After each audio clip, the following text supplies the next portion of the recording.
L'immeuble où j'ai grandi avait quelque chose d'étrange. Il y avait un troisième étage, mais personne n'y vivait. Pas de nom sur la sonnette, pas de lumière la nuit, rien. Et pourtant, tous les soirs à 18h, j'entendais des pas, des petits pas, juste au-dessus de chez moi. Un soir, en rentrant de l'école, la porte du troisième étage était entr'ouverte. J'ai monté les marches, lentement, le cœur qui battait comme un tambour. Dans le couloir sombre, une seule lumière était allumée, et au fond, un garçon. Il me regardait, il avait mon âge, mais ses vêtements semblaient venir d'une autre époque. Il m'a souri, et il m'a dit « Tu veux jouer avec moi ?» J'ai dit oui, et à ce moment-là, la porte s'est refermée derrière moi. Abonnez-vous et aimez la vidéo si vous avez aimé. Retrouvez-moi tout de suite pour la deuxième partie de l'histoire. La pièce était vide, pas de meubles, juste de vieux jouets éparpillés au sol. Le garçon a pris un dé et m'a dit « Si tu perds, tu dois rester ici. » J'ai ri. Je croyais qu'il plaisantait. On a commencé à jouer, mais à chaque tour, j'avais l'impression de perdre exprès, comme si le jeu ne voulait pas que je gagne.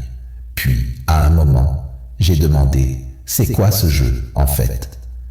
Il m'a répondu, sans sourire cette fois, « C'est le jeu du silence, celui que personne n'entend, celui qu'on joue quand on est oublié. » J'ai voulu partir, mais la porte avait disparu, et dans un coin, il y avait un autre garçon, et un autre. Ils étaient au moins 10, assis, silencieux. Le garçon du début s'est tourné vers moi et a dit « Tu veux encore jouer ?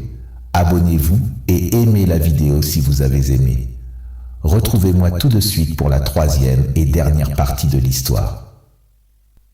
J'étais piégé, comme les autres, et chaque jour, on jouait, encore. Mais un matin, j'ai remarqué quelque chose. Le dé, il brillait un peu quand je le lançais avec espoir. Alors j'ai attendu que tout le monde dorme, et j'ai lancé le dé, en pensant à ma mère, à chez moi, à la lumière du jour. Il est tombé sur 6, et soudain, la porte est réapparue. Je me suis levé, je courais, mais au moment de franchir la porte, le garçon m'a attrapé le bras. Il a murmuré « Si tu sors, n'oublie pas de raconter notre histoire, sinon on recommencera. » J'ai hoché la tête et j'ai couru. Je suis redescendu les escaliers et le troisième étage avait disparu. Personne ne m'a cru, mais depuis ce jour, chaque fois que j'entends des pas au-dessus de moi, je me rappelle de lui et je parle, parce que le silence, c'est pire que l'oubli.